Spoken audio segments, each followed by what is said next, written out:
So we've talked about posture. What about movement? So, several times I mentioned posture or alignment during movement. So being aware of the alignment, and particularly the alignment of your spine through movement, is something that is often referred to as spine hygiene. So if we look at the image on the left here, I'm demonstrating how to hinge the hips. So you push your bum back, you let your arms and your hands slide down to your knees, shrug your shoulders, relax the shoulders, and then try and lift your chest and tuck your chin in. So if you look, ear, shoulder, hip, still in a straight line there. If you draw a line from my ear down to my hip, it's a straight line. So even though my hips are hinged and it looks like I'm bending over, I'm not flexing my spine at all. The spine stays neutral. So again, hinging the hip, pushing the bum back like you're trying to push the door shut with your bum. Knees are slightly off lock, spine is neutral, bit of tension in the abdomen, lift the chest to your chin, tuck your chin in, neutral spine. Why does that matter? It's an important prime movement pattern. If you use your hips more, because the hips are a mobile joint, you're using your back less, and the back is a stable joint, or needs to be stable through these kind of movements. So it does matter.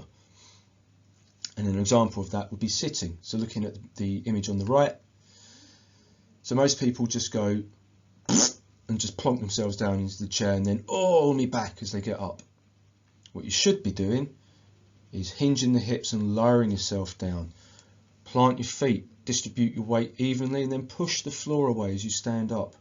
Lower yourself down, push the floor with your feet, keeping your weight evenly distributed through your feet. So there's a big difference. Let's look at that again. So you don't just plonk yourself down, and then don't use your back to get up. You lower yourself down by hinging your hips, and then shift your weight into your feet, plant your feet on the floor, drive the hips forward as you stand. Simple. Push the floor down, drive your hips forward, stand, keeping the spine straight the whole time. Spine hygiene. It's important. Let's talk about manual handling. So keeping in mind what you've just seen with the hip hinge, lifting objects, don't use your back, don't use your knees, use your hips wherever possible.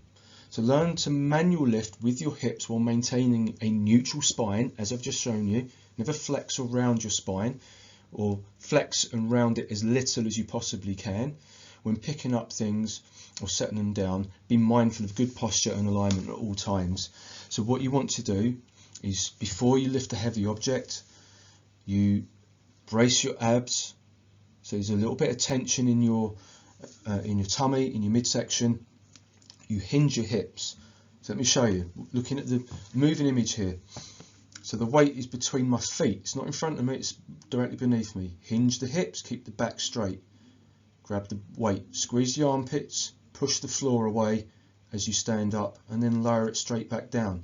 See how my spine doesn't move? Look, I'm not flexing the back and over flexing the knees. Hinge the hips, lower down, grab the weight, drive up, and it's all glutes. It's the muscles in the back of your hip that are driving that motion. If it's a smaller object, you do like a single leg deadlift or golfer's lift, just like you see golfers doing this on the green when they're picking the ball out of the hole.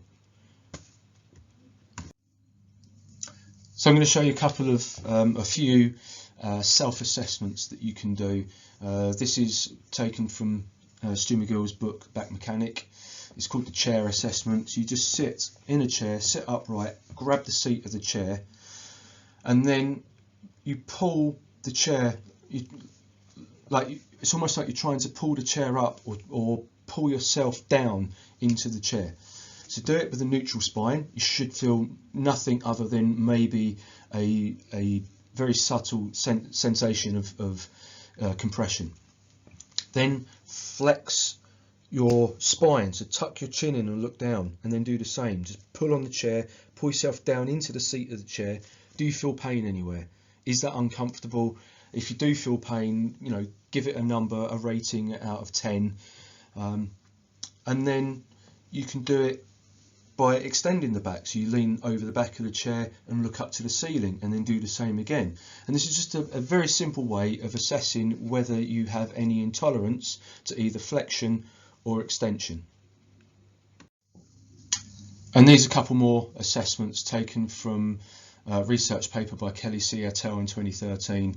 These are just some assessments that they came up with to assess a person's core stability. So top left there, you've got a side plank. You're laying on the side. Your weight is on your forearm. You pulled your shoulder blade down, so you've got a bit of tension in your lats and the mid back. Raise the hips off the floor. How long can you hold it for? See how long you can hold it. If you can't hold that for 30 seconds, you've got a lateral instability issue. Bottom left there is the flexor endurance test. So this is spine and hip flexors.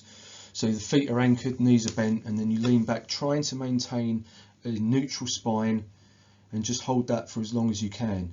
It's a lot harder than it looks, and some people can't do it. You find the spine is flexing. Some people can't even hold that and they just collapse.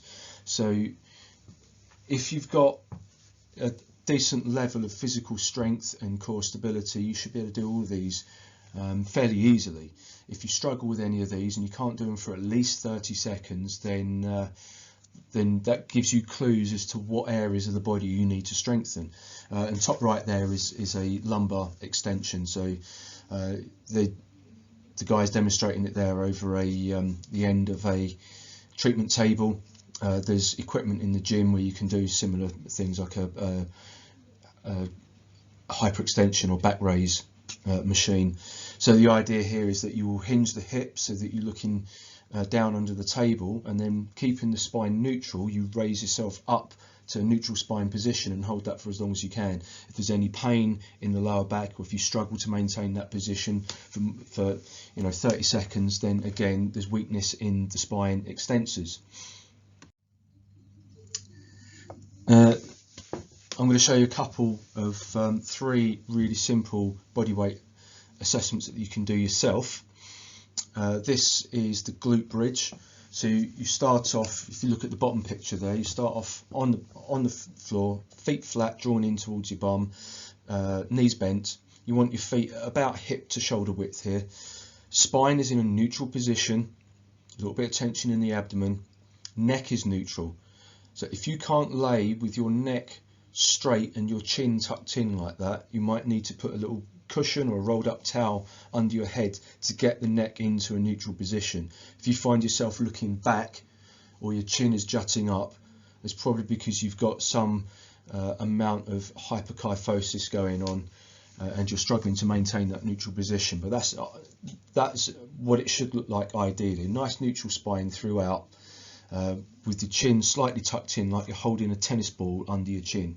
And then press your feet into the floor and lift your bum up.